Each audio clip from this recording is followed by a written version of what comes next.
ভালো থাকতে চাও? এখনই একটা লিস্ট তৈরি করে ফেলো। এক কাজ করো, একটা কাগজ আর একটা কলম নাও। নিয়ে দুই প্রকার মানুষের দুইটা লিস্ট বানাও। কাদের নাম লিখবে বলছি। প্রথম লিস্টে লিখো সেই সব মানুষদের নাম যারা তোমায় কষ্ট দিয়েছে, অপমান করেছে, দুঃখ দিয়েছে, দুর্নাম রটিয়েছে, তোমার নামে মন্দ করেছে, তোমার ভালো সময়গুলো নষ্ট করে দিয়ে গিয়েছে, তাদের নাম। আর দ্বিতীয় লিস্টে ওইসব মানুষদের নাম লিখো যারা তোমায় ভালোবেসেছে, তোমার পাশে থেকেছে, যাদের সঙ্গে কথা বলে তুমি মানসিক শান্তি পাও। অবাক করার বিষয় কি হবে জানো? দেখবে প্রথম লিস্টে অনেক অনেক মানুষের নাম, লিস্টটাও বেশ লম্বা। কিন্তু দ্বিতীয় লিস্টে মানুষের সংখ্যা খুব কম, হাতে গোনা দু চারজন। এটাই সত্যি। একটা লিস্ট বানিয়ে দেখো, এই রেজাল্টটাই পাবে।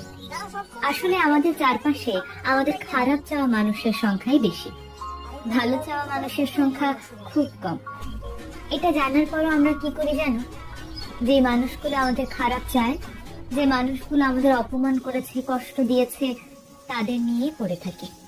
তারা আমাদের কি কষ্ট দিয়েছে তা ভেবে সারা রাত জেগে ঘুম নষ্ট করি, সারাদিন মন খারাপ করে থাকি।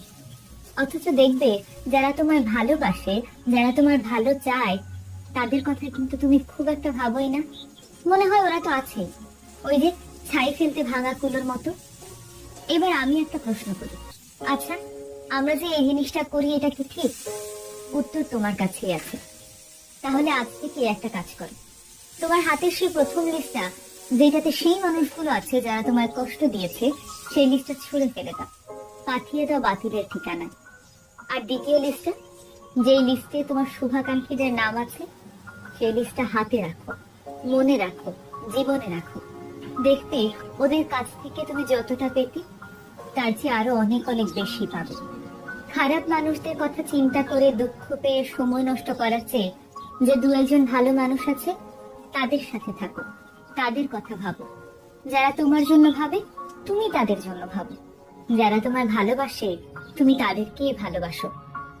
যে মানুষটা তোমায় নিয়ে ভাবেই না, তোমায় কষ্ট দিয়ে চলে গেছে, তাকে ভেবে সময় নষ্ট করছো, তুমি আসলে নিজেকেই নষ্ট করছো। কেন করছো? আর করো না। তাহলে আর দেরি কেন?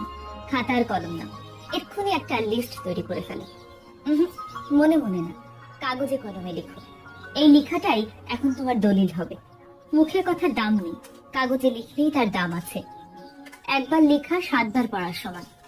নিজের ভালো থাকার জন্য অন্তত এটুকু তো করতে পারো, তাই না? কারণ দিন শেষে তোমার ভালো থাকাটা যে খুব জরুরি, তবেই বাঁচতে পারবে।